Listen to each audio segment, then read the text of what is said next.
Hi everyone, hope you are doing well from wherever you're watching this channel, depending on your time zone. Now, the Court Secretary General Francis Atwoli has come out on NTV to give his remarks why Marth Karua will become president after Raila Odinga and not William Samoei Ruto. And according to Francis Atwoli, Ruto can become president if he stops chest thumping and using abusive language. Now, when Atwoli talk about chest thumping, what does he mean by this in reference to William Ruto? We all know some time back when Ruto was saying that anyone who wants to get to Mount Kenya, he must go there through him. That he is the way to the mountain. Remember, Ruto was saying this, and President Uhuru Kenyatta is still there. Watu kama Marth Karua and other leaders in the Mount Kenya region were listening to him. What did that mean to President Uhuru Kenyatta? If Ruto was not threatening President Uhuru Kenyatta, that was thump chesting. He was telling Raila, the only way to Mount Kenya, it is through him. Ruto, some time back, he said that Raila cannot chase him from Jubilee, from ODM, then he come to Jubilee to chase him out. Ya kwamba hauwezi nifukuza kwa ODM, anafukuja kwa Jubilee unifukuze. Haiwezekani. That is what he said. But what happened? As we are talking now, Ruto was chased from Jubilee. He went to buy another party, changed the name, and now he's the party leader of UDA. A lot of thump chesting. And the abusive language Atwoli is talking about. Look at William Ruto. He has been referring to as Mzee wa Nyororo. He has been referring to Raila Odinga as mtu wa kungoa reli. Mzee wa kitandawili. He has been referring to Raila to Musalia Mudavadi some time back. Huyu mwenye anamfuata saa hizi as mlevi. That kind of language. The time he will stop, he will become president. I want you to listen to Francis Atwoli shortly after this. We want to interrogate the possibility of Marth Karua becoming president, and why not William Ruto. If Ruto comes to you for an advice, what would you tell him? I will help him aggressively. I will help him. He's a very good leader. He's a shrewd. What he's lacking are good advisors and also chest thumping. I will advise him correctly as how to become a president. And he will become a president. I swear I will become a president. I swear I will become a president. But if he still calls me Musaile Amanyororo, he will still languish in those problems. Why? Because when he had a problem at Hague, I and my wife, I took a rosary to him. If he's not careful, and I want to tell you right now, if he's not careful, Raila will hand over this government. The first lady woman to be a president of the Republic of Kenya will be Marth Karua. If Ruto is not careful, you watch. The first person, the first woman in Kenya to be a president will be Marth Karua. If Ruto still calls us wale wazawa Manyororo. I can assure you for free. Now we are continuing with the Punchline discussion, but just a quick request. You might be watching this channel, but you have not yet subscribed. So my humble request, please consider subscribing so that another time, once we release a video like this one, you will always get notified. Again, to all our return subscribers and anyone who drop comment, I must say thank you so much for your unconditional support. Again, I'm requesting you to give this video a thumbs up so that YouTube can recommend our videos to more viewers. Back to our discussion. Now, the first meaning to what Atwoli is saying here is that it is confirmed Raila Odinga will be president after this August election. Therefore, after Raila Odinga has become president, automatically it means Marth Karua will be his deputy president. I want to ask you one question. Ruto is in opposition that time now. Opposition ya nyumbani, sababu hata hakuna constitution position kama hiyo kwa National Assembly. There's no official opposition leader in the national in our current government. So Ruto will be operating from home. I want you to tell me, is the people of Mount Kenya region going to continuously follow William Ruto, or those who voted for William Ruto will shift their allegiance to Mother Karua? The truth of the matter is that when Raila will become president, Mother Karua, the first thing, she will become the kingpin of Mount Kenya region. She will be the senior most politician coming from Mount Kenya region. For that reason, she will assume the leadership, the political leadership of Mount Kenya region. Those people who voted for Ruto will no longer vote for Ruto. They are going to stand with Mother Karua, because remember, if we have people who are much brave in this election, I think they are people of Mount Kenya. Mount Kenya have placed themselves in a better position, such that if Ruto win election, they will be in the government.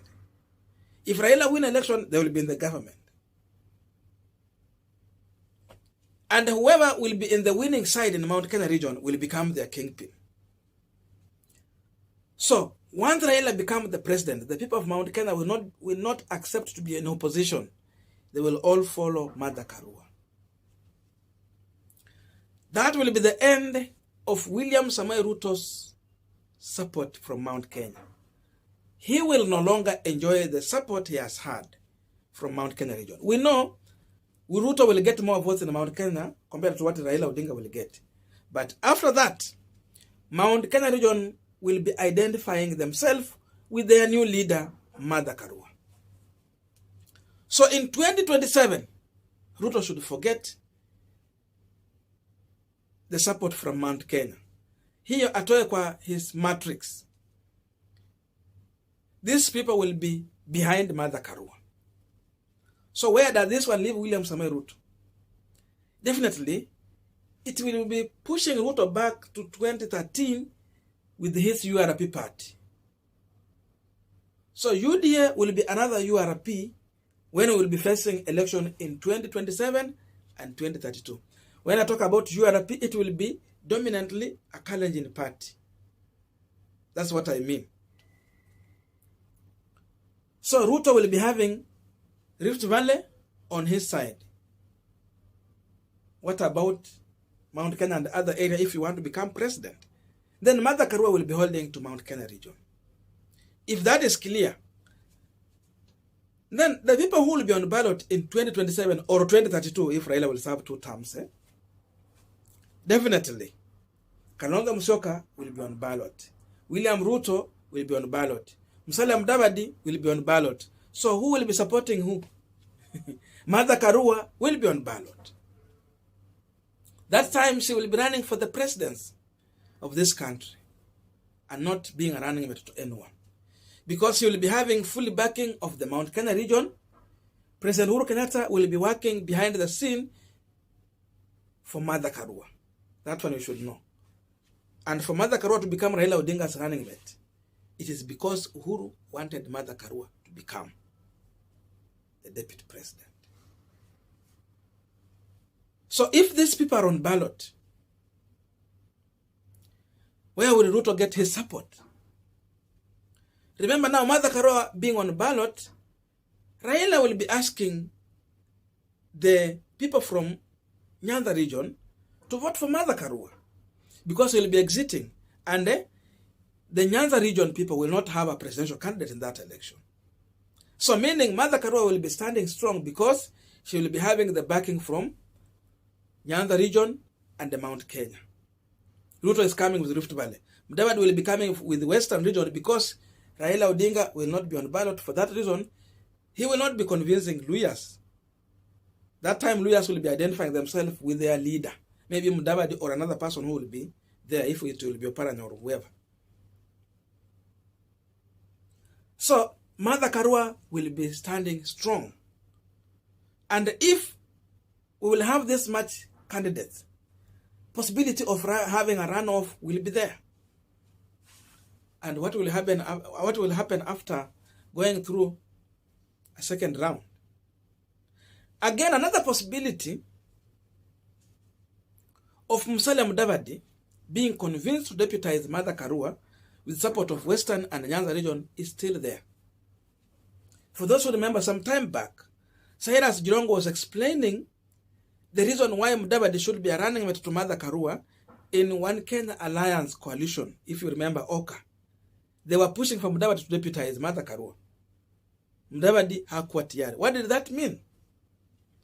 It simply means if you have Luhya votes, you add to Mount Kenya region, you have good numbers. So possibility of Mount Kenya, Nyanza region and Western teaming together behind Martha Karua is there. That leaves William Samoei Ruto with nothing but to remain in opposition. So that is the issue Francis Atwoli is talking about here. There is possibility William Ruto will stay away from government for more than 10 to 20 years. 10 to 20 years.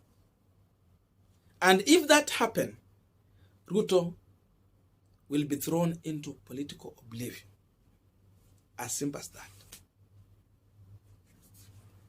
And these are some of the reasons why you see Ruto now is focusing in Western. Because, after this election, Martha Karua will become deputy president and Ruto is going to lose Mount Kenya. So he wants to capture Western. But the worst thing is that when Luhya will learn that they are enjoying nothing from William Ruto because they have never enjoyed, and I know in this election, Ruto will not get votes, it will be just few. Labda 500,000. Ile yenye Mudavadi alipata. Tell me, if these people will not tell Mudavadi off to leave William Ruto, and again, if Luhyas will not have a presidential candidate, it will be either Luhyas have a presidential candidate or Mudavadi is teaming with the Karua.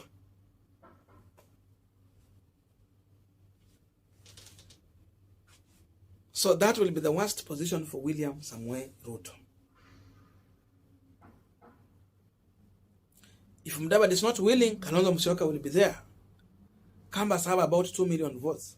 Kalonzo can team with Martha Karua, become running mate to Martha Karua. But again, remember, even after this election, there's a possibility to form a powerful position of prime minister.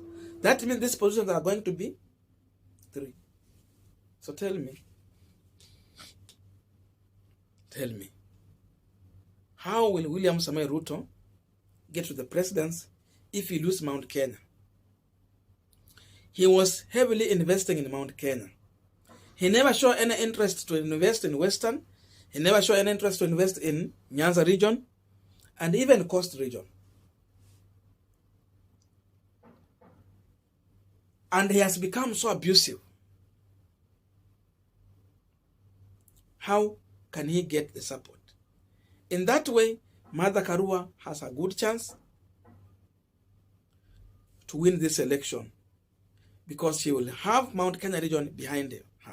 And remember, even in 2007, when we had a coalition government,